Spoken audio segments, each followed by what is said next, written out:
America by Allen Ginsberg.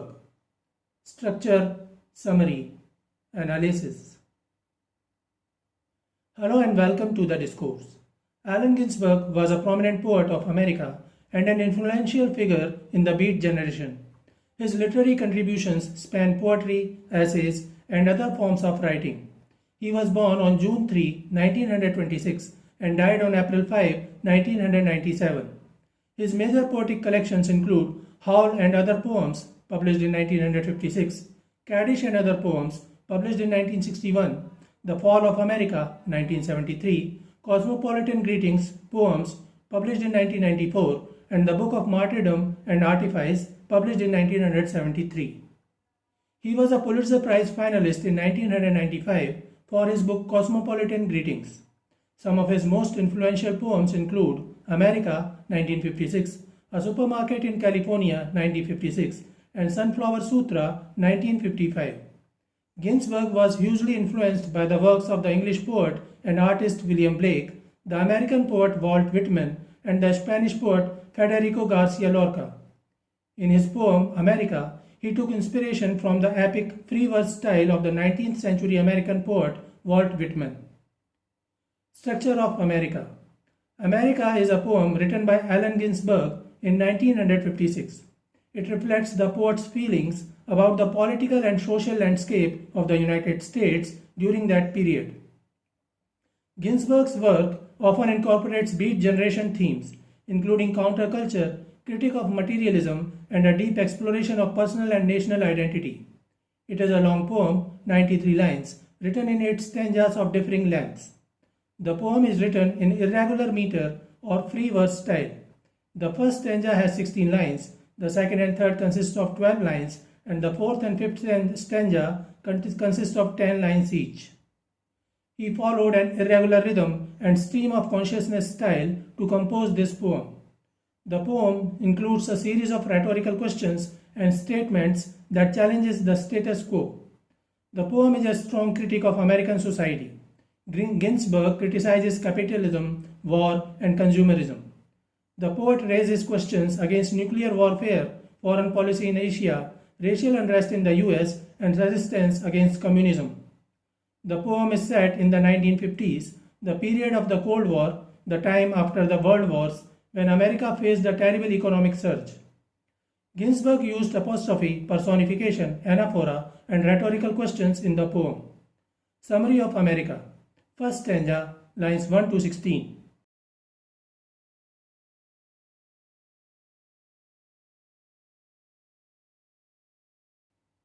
In the first stanza, Ginsberg sets the tone for a poem that is both a personal and societal commentary. He introduces the idea, time, and context of the poem. The first stanza sets the themes of the poem, which are disillusionment, rebellion, and cultural identity. The stanza captures a sense of disappointment with the American dream and the reality of contemporary life. Ginsberg's tone suggests a yearning for a change and a willingness to question authority. The stanza hints at Ginsberg's struggle with his own identity within the American landscape. The poem begins with an unnamed speaker. He has given everything and now he is nothing. He claims he is only worth $2.27, line 2, and that he cannot stand his own mind, line 3. The speaker is lamenting the turmoils of economic difficulties during the aftermath of the world wars and the ongoing Cold War. The poet personifies America and uses apostrophe to directly question the nation as if it is a living answerable man.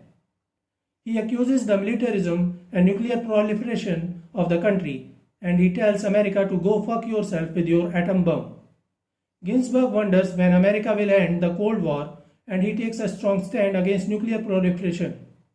The speaker declares that he does not wish to continue the discussion while ignoring that he was the one who started it. He declares that he won't write anything until I am in my right mind, line 7.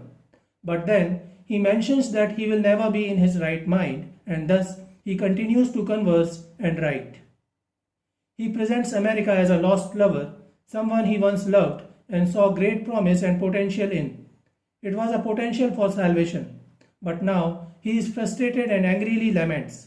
He asks when America will become the land it once promised to be? When will it become angelic? Line 8. Rhetorical questioning. When will it see the death and destruction that it has caused? When will it understand that its own political oppression is greater than the political oppression of the Trotskyites, communists, that it denounces and goes to war? Line 11.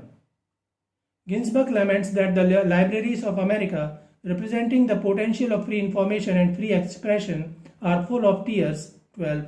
In line 13, America, when will you send your axe to India? He criticizes America for failing to aid countries such as India. He denounces the corporatism of American life symbolized by the supermarket and how those with good looks are given easy entry into American wealth. Line 15 to 16. Second stanza, lines 17 to 28.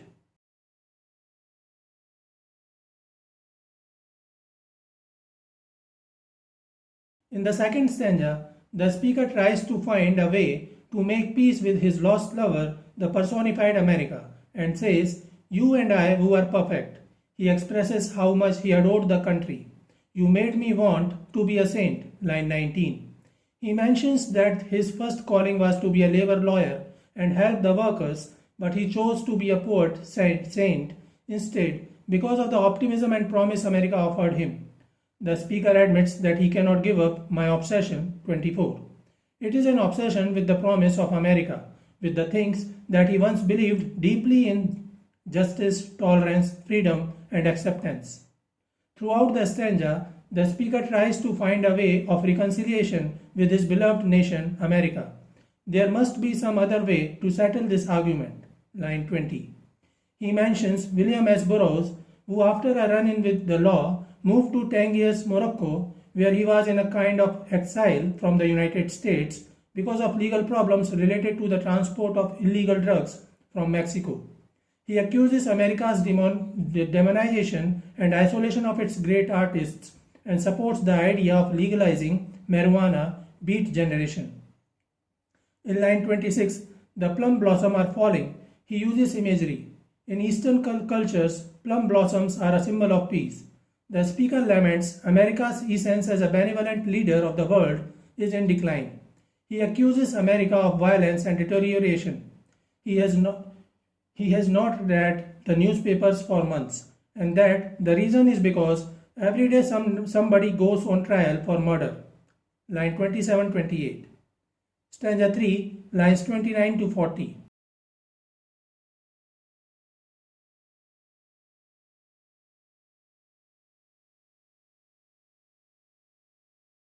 In line 29, Ginsberg shows his support for the Wobblies. The Wobblies was a nickname given to the industrial workers of the world, IWW, that leaned strongly towards socialist and leftist policies. The Wobblies were harshly criticized by the United States government, which largely shut down the group during World War I by prosecuting and politically embarrassing many of its leaders. In line 30, he mentions his childhood. His own mother was a supporter of socialists. He tells America that as a child he was a communist, and he is not sorry for that fact. This stanza is like a confession of Ginsberg. He also mentions his support for legalizing marijuana and says he smokes whenever he gets a chance. Line 31. He mentions he gets drunk in Chinatown and reads the books of Karl Marx. While the speaker declares his communist affiliations, he stresses that he is not sorry for that. He won't say the Lord's Prayer. 37. In line 39, he mentions his uncle Max Livergant, who came to America from Russia but suffered hardship because of his socialist leanings. Stanza 4, lines 41 to 50. In this stanza, the speaker shifts his perspective from politics towards media during the 1960s. Ginsberg got a lot of media attention due to his political activism and beat culture. He never shied away from the media, but also kept criticizing America's growing reliance on media. He mentions how he is obsessed with Time magazine, line 40, and here he admits that in his obsession with this magazine, he has realized that he is America. Time magazine was the most read periodical in America. The speaker criticizes America for not just for seeing all events through the lens of the media, represented by time, but also for letting its emotional life be affected by the magazine. He suggests that the country is really being run by the media, which can affect the emotional outcry of citizens who can then strike fear into their elected representatives. Political and social decisions, therefore, are not being made on a rational and humanitarian basis. Instead, they are being made by leaders who are more afraid of how the media might portray them for their decisions. But then, he confesses that he too reads Time magazine every week. While he accused America of being too reliant on media, he admits that he who hopes to hold himself to a higher standard of justice and love cannot escape the way his own perception of events is clouded by media interpretation. Thus, he admits that he is as guilty as America. Stanza 5, lines 51 to 60. In this stanza, the speaker turns his perspective to politics again and begins expressing his stream of consciousness. He begins by mentioning the rise of China as a communist power in Asia. The US and USSR competed to affect the internal politics of China for a long period. The Chinese Civil War ended in 1949 with the victory of the Communist Party of China. It meant that China will align with Russia, which was a setback for US foreign relations in Asia. At the same time, the speaker is stressing his own alignment with Asian culture and religion. Ginsberg, along with other beat artists, Kerouac and Neil Cassidy, adopted Buddhism and Hinduism. In the last stanza, the speaker admits that he is America himself, but Buddhism stands for peace, love, and transcendence, which is against all that America represents: violence, greed, consumerism. He continues to represent himself as the personified country America and says, "It is better consider my national resources." He has 2 joints of marijuana, millions of genitals, and unpublishable private literature. 54. The speaker criticizes the cultural deterioration of America and how the lifestyle that he lives, drugs, sex, art, is a poor resource for the monumental challenge to his identity and the political identity of the country. He mentions jet planes 1400 miles an hour and 25,000 mental institutions, 55-56, and offers a stark contrast. He questions why a country with such technological advances criminalizes and punishes its insane in such inhuman ways, or rather, why, if the country is so advanced, its citizens are going insane. He further notices that despite all the hype about American riches, there are many in my prisons and the millions of the underprivileged. He further accuses the discrimination in America. Ginsberg was a Jew by birth, but he mentions himself as a Catholic because it was believed that a Catholic could never gain success in America and be its president. Catholics suffered religious discrimination in America. Stanza 6, lines 61 to 77.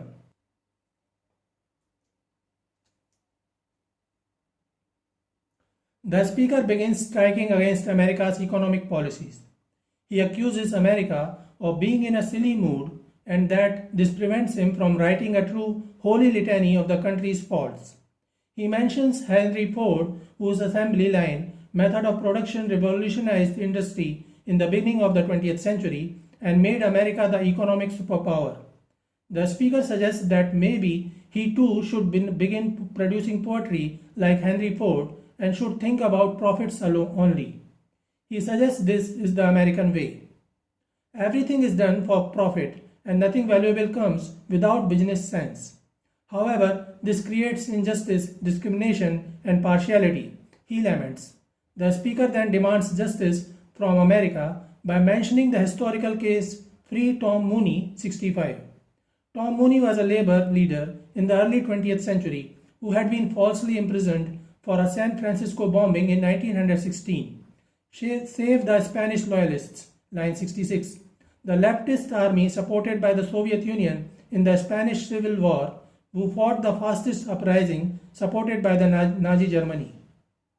The speaker also mentions Sacco and Vanzetti, 67, who were 2 Italian laborers in America who were accused of murder and tried without due process. They were executed, sparking a controversy over the rights of the accused. He continues offering similar examples of injustice being done in American courts. At the end of the stanza, the speaker makes a sarcastic comment and says that everyone must be imprisoned because everybody must have been a spy, line 76. In the last line of the stanza, the speaker makes a plea, America, you don't really want to go to war. Stanza 7, lines 78 to 86. In the penultimate stanza, the speaker mocks America's paranoia against the socialists and communists and rants against America's discriminatory attitudes, its unthinking patriotism, and its unjust treatment of minority, racial, and political groups. He retorts that the antagonists are Russians and Chinamen, the socialists. He then makes fun of America's paranoia over communist Russia by making ridiculous statements like Russia wants to eat us alive. She wants to take our cars from out our garages and her wants to grab Chicago, 8082. The speaker makes fun of such misdirected fears of common American citizens who hardly know the true political discrimination being supported by their own government. Stanza 8, lines 87 to 93.